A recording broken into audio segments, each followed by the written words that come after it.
Frédéric Lenoir est notre invité ce soir. Bonsoir Frédéric Lenoir. Bonsoir. Vous lancez un appel pour qu'on s'occupe mieux des animaux, une lettre ouverte aux animaux et à ceux qui les aiment chez Fayard. Il y a aussi avec ce livre une association que vous avez créée, Ensemble pour les animaux. Et à l'origine, quand le livre est sorti, vous vouliez un secrétariat d'État à la condition animale. Il n'y en a pas dans le gouvernement Macron. Est-ce que vous êtes déçu ?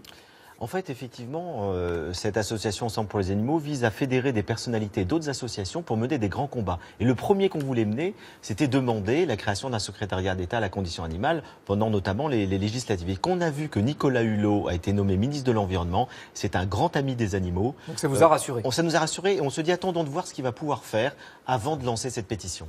Alors, pour s'occuper des animaux, pour mieux les traiter, quelle serait, à vos yeux, la première mesure qu'il faudrait prendre ?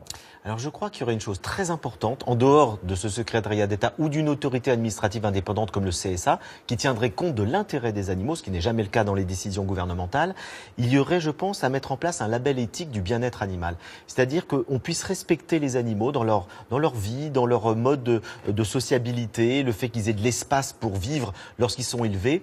Et ça permettrait finalement aux gens, lorsqu'ils consomment de la viande, de choisir un animal, même si ça coûte plus cher, de choisir un animal qui a commence à exister un peu, par exemple, Absolument. les œufs de poulet en batterie ou pas, ça commence à exister. Il faudrait développer ça, généralisé. que ça se développe, et pour ça, il y a besoin de modifier la loi dans certains domaines. Je vais prendre un seul exemple.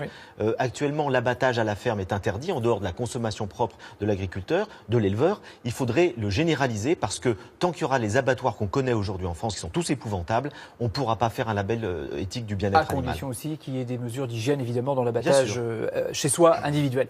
De plus en plus d'intellectuels, en tout cas de philosophes, de scientifiques, prennent fait et cause pour la cause animale, c'est le moment de le dire. On a connu, vous en parlez dans votre livre, Montaigne, Rousseau, Zola, qui prenaient fait et cause aussi pour les animaux. Pourquoi cette prise de conscience aujourd'hui ? Je crois qu'il y a deux choses. Il y a une évolution, je pense, de la conscience humaine vers une morale qui ne concerne plus simplement les êtres humains, mais aussi les autres vivants.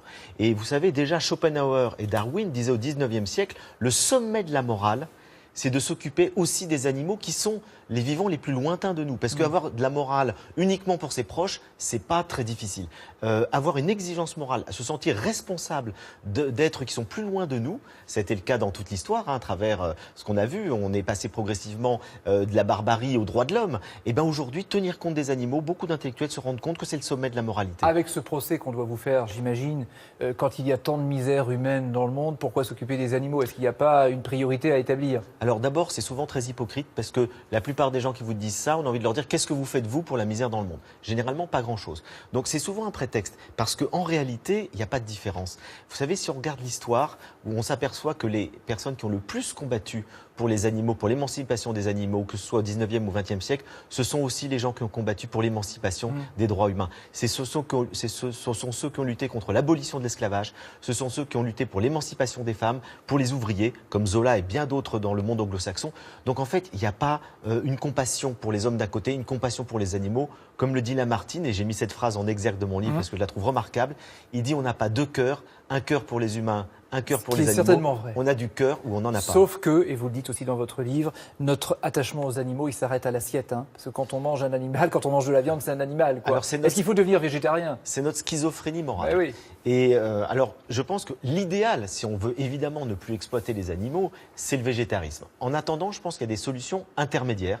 Et ce que je disais tout à l'heure, par exemple, le fait de faire un choix de consommer des animaux qui ont été élevés en plein air, c'est le cas des poulets, s'ils ont été libres de mouvement, si les animaux ont été respectés selon leur nature, déjà c'est un énorme progrès.